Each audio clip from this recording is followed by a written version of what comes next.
Hello everybody and welcome back to another playbuffer tutorial. In this tutorial I'm going to be showing you how to add some animations into your game.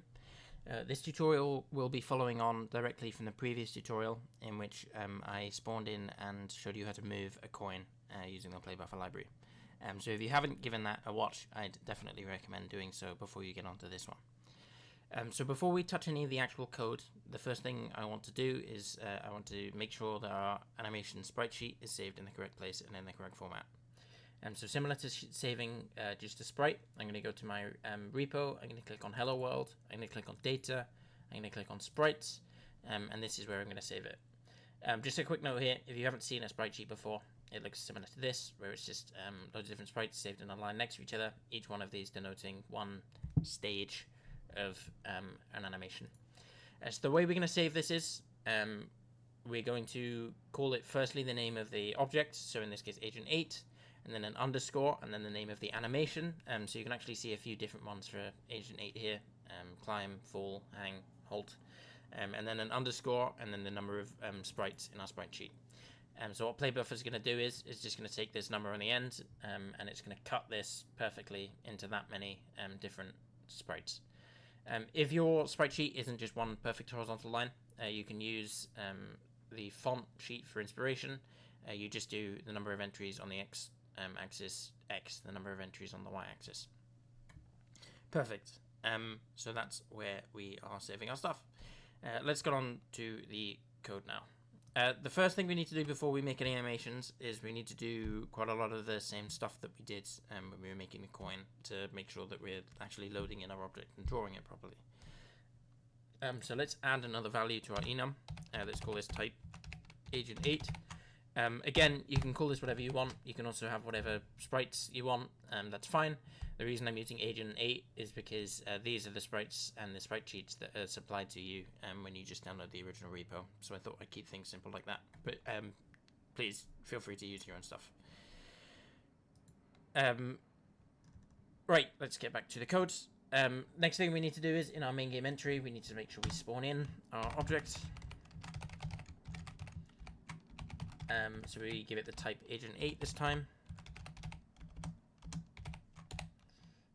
We give it its position. I'm actually going to put this one at 100, 100, and then I'm going to move the coin to the right by putting it at 500, 200. We then need to give it its radius, and then we need to give it the name of the actual object. So, like we said last time, the name needs to match what's in here, but it doesn't have to have any of the stuff under the first underscore. So don't put the name of the animation and don't put the number of sprites in the sprite sheet. So in this case, it would just be agent 8 and nothing more. Perfect. So now, same as with update coin, we're going to add a new function for update agent so that we don't clog up this main game update too much. And then exactly the same as update coin, we're going to actually put the code for it down here at the bottom. Update agent. And then we need to pre-declare it at the top, just like we did for update coin. So hopefully most of this stuff is looking fairly familiar to you guys from the first tutorial. Oh. There we go. Okay, and then in here is where we're going to do all the logic.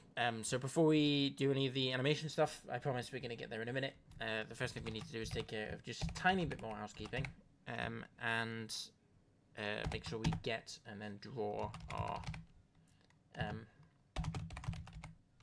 object. So get game object by type, exactly the same as we did with the coin, except this time we're going to feed it in the type of agent 8. And then down at the bottom of this function, the last thing we're going to do in it is we're going to draw this object after we've done all of our logic. Right, so in the middle here, what I'm going to do is I'm going to make an animation play when we press the spacebar. In reality, you might want your object to do a little bit more logic than that. If you can imagine such a thing as moving and animating at the same time. There is no overlap, there is no interaction between the two bits of code. You just do the moving code and then you do the animation code separately. Just as long as they're between these two lines, it's completely fine. So let's add an if statement for our spacebar.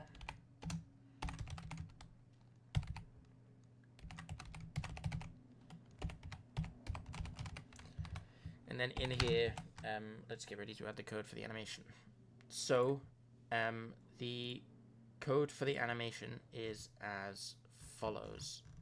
You just use a function called setSprite.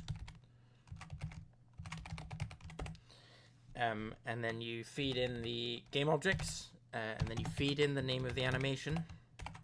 So going back into our folder here, I'm going to use climb just because 4 is quite a nice number. So you can see agent 8 underscore climb, which is what we've given it there. But you don't feed the number of sprites in the sprite sheet. So just agent underscore climb and then ignore the underscore 4. And then we need to give it a speed that we're going to play our animation. So let's go for 0.25 f. Sure. And then the last thing we need to do is we need to, as we did for the coin, we need to add a line for update game object agent. So we use this update game object in our coin function to update the kind of positional logic, so to translate these velocity values into an actual change in position. In this case, we're using it to update the animation logic, so that's going to make that our sprite is actually following through on this setSprite function. And then that should be all that we need. So if we press play now, we can see our object, we can see our coin, which we can still move with the arrow keys, and then if I press the spacebar, we can see our animation going. Perfect. And yeah, that's it. So not too hard, not too much code, although it can be a little bit daunting. But if any of you have my own special brand of artistic flair, I think the hardest thing you'll find is probably making the sprite sheets not look like hideous monsters. But yeah, thank you for watching, and I'll see you in the next video.